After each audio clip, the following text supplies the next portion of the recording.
Assalamualaikum warahmatullahi wabarakatuh. Di sini kami dari kelompok 1. Di sini kami akan mempresentasikan tentang materi collecting data untuk memenuhi salah satu tugas UAS. Terima kasih kepada Bu Luli Yatul Mutmaimah SEMSI dan Bu Tuti Aditama SEMSI. Selamat menyaksikan.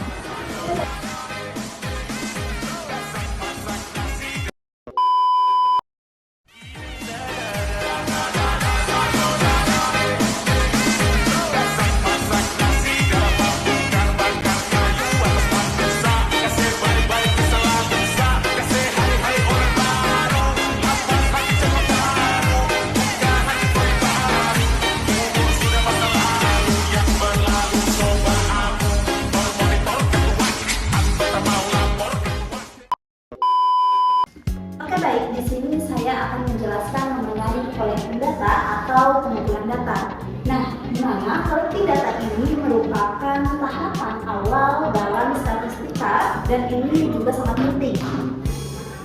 Di mana untuk collecting data ini berfungsi untuk memperoleh informasi mengenai data mentah yang akan dianalisis nantinya. Nah, pengumpulan data ini harus dilakukan dengan cara yang sistematis agar data yang diperoleh akurat dan juga relevan. Nah, dalam statistika sendiri, untuk collecting data ini ada dua. Yang pertama ada data primer dan juga data sekunder. Oke baik, yang selanjutnya kita akan membahas mengenai tujuan collecting data. Nah, sebenarnya kalian pernah nggak sih berpikir untuk apa sih collecting data ini? Nah, di sini sebenarnya untuk tujuan dari collecting data sendiri ada beberapa macam ya. Yang pertama yaitu menyediakan informasi dasar untuk analisis lebih lanjut. Jadi bisa disimpulkan bahwasannya untuk tahapan ini bahwa seperti dikatakan bahwasannya untuk penyediaan informasi dasar untuk analisis lebih lanjut ini itu diibaratkan seperti fondasi di awal. Jadi kalau nanti untuk pengolahan datanya di awalnya sudah baik, maka fondasinya juga nanti akan sangat baik dan juga akurat. Dan yang selanjutnya tujuannya untuk menjamin bahwa hasil penelitian bersifat objektif dan data yang dikumpulkan secara sistematis membantu mencegah bias atau penilaian subjektif dari peneliti, di mana objektivitas ini penting agar hasil penelitian yang nantinya kita hasilkan ini mencerminkan kondisi yang sebenarnya, bukan berdasarkan pada asumsi kita pribadi saja. Nah, yang selanjutnya yaitu untuk menghasilkan keputusan yang tepat berdasarkan fakta, di mana collecting data ini sangat penting ya, bahwasanya keputusan yang baik harus didasarkan pada bukti yang nyata dengan data yang valid dan juga terpercaya. Mengambil keputusan dapat menilai masalah secara tepat dan juga solusi yang sesuai. Nah, mungkin itu saja untuk tujuan dari collecting data. Yang selanjutnya akan dibahas oleh rekan saya yang selanjutnya. Saya akan menjelaskan mengenai data primer. Jadi data primer itu adalah data yang diteliti langsung oleh seorang peneliti. Sumbernya ini dikumpulkan langsung dari sumber aslinya untuk tujuan penelitian agar lebih relevan. Sedangkan data sekunder itu adalah data yang tersedia atau sudah dikumpulkan oleh suatu lembaga atau organisasi yang dapat digunakan oleh pihak lain atau peneliti untuk digunakan untuk penelitian selanjutnya. Gitu. Mungkin banyak dari teman-teman itu banyak yang mempertanyakan perbedaan antara data primer dan data sekunder. Untuk lebih jelasnya, data primer ini yaitu data yang dikumpulkan langsung oleh seorang peneliti. Sebagai contoh itu langsung dengan cara survei, wawancara ataupun observasi. Kelebihan dari data primer ini itu lebih relevan dengan tujuan penelitian, kemudian mempunyai kontrol penuh atas metode pengumpulan dan lebih akurat. Adapun kekurangannya yaitu membutuhkan lebih banyak waktu, tenaga, dan biaya. Sedangkan untuk data sekunder itu yaitu data yang sudah ada dan dikumpulkan oleh pihak lain ataupun peneliti sebelumnya. Sebagai contoh itu dapat diperoleh melalui jurnal ilmiah, laporan pemerintah ataupun statistik. Kelebihan dari data sekunder ini yaitu peneliti dapat menghemat waktu dan biaya dan memberikan perspektif historis yang lalu-lalu dan berskalanya ini besar. Kemudian kekurangan yang ada dari data sekunder ini yaitu terkadang data sekunder ini tuh kurang relevan dengan data yang sedang dicari oleh seorang peneliti tersebut. Jadi keakuratannya ini mungkin bisa berbeda dengan peneliti sebelumnya. Jadi seperti itu perbedaan data sekunder dan primer. Nah, tadi kan udah dijelasin ya sama teman-teman kita terkait dengan apa itu data sekunder, data primer, dan juga collecting data. Nah, daripada kita bingung gitu ya sama teori-teori yang tadi udah dijelasin, lebih baik teman-teman langsung aja ya mengenai ke contoh soal supaya apa? Supaya teman-teman mengetahui apa aja sih gitu ya data-data dari collecting data ini. Di sini ada salah satu contoh soalnya yaitu sebuah perusahaan yang memproduksi Fresh Drink ID, yaitu sebuah perusahaan minuman yang sedang melakukan survei untuk mengetahui rasa apa aja sih minuman baru gitu ya yang paling diminati oleh konsumen. Perusahaan ini menyediakan 6 varian rasa, yaitu ada rasa mangga, stroberi, anggur, lemon, melon, dan juga leci.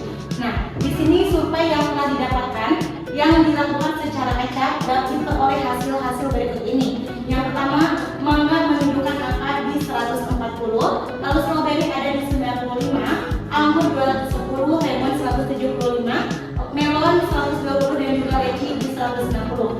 Nah, di sini ada pertanyaan. Olah data tersebut ke dalam tabel distribusi frekuensi dan juga jika Fresh Drink ID ini ingin memproduksi 10.000 botol minuman, maka berapa banyak sih produksi yang dihasilkan untuk masing-masing produk.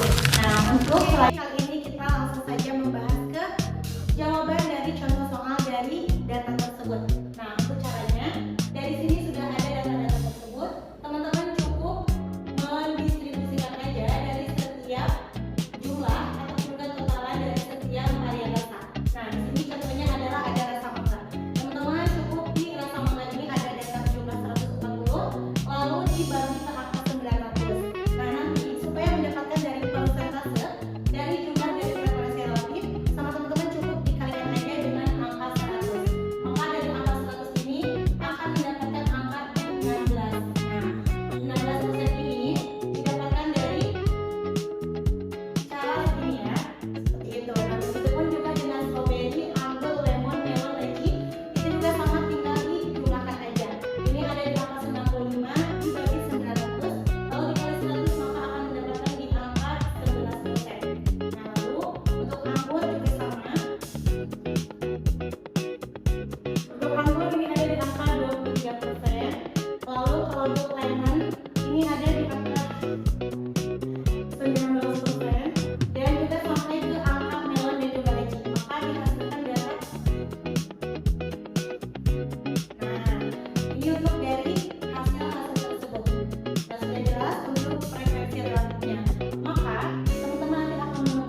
perbandingan dari setiap setiap rasa atau juga perusahaan yang telah dikeluarkan.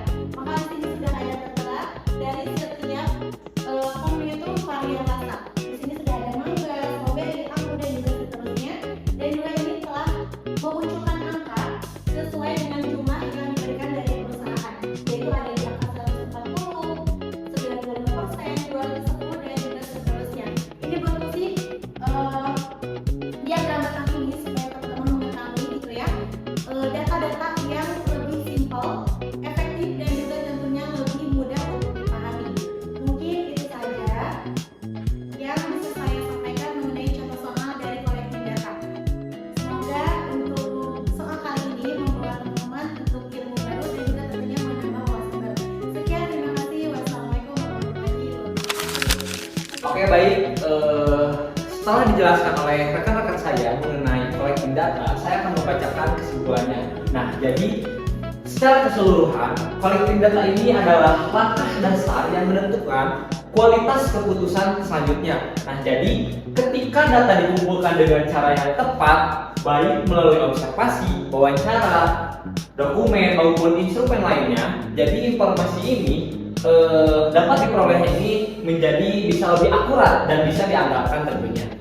Nah, di proses ini juga membantu peneliti atau sebuah perusahaan memahami kondisi nyata, mengidentifikasi masalah, dan menemukan pola yang tidak mungkin terlihat sebelumnya. Dengan kata lain, pengambilan keputusan yang baik selalu dimulai dari data yang dikumpulkan secara sistematis, jujur, tentunya relevan, dengan tujuannya itu untuk penelitian.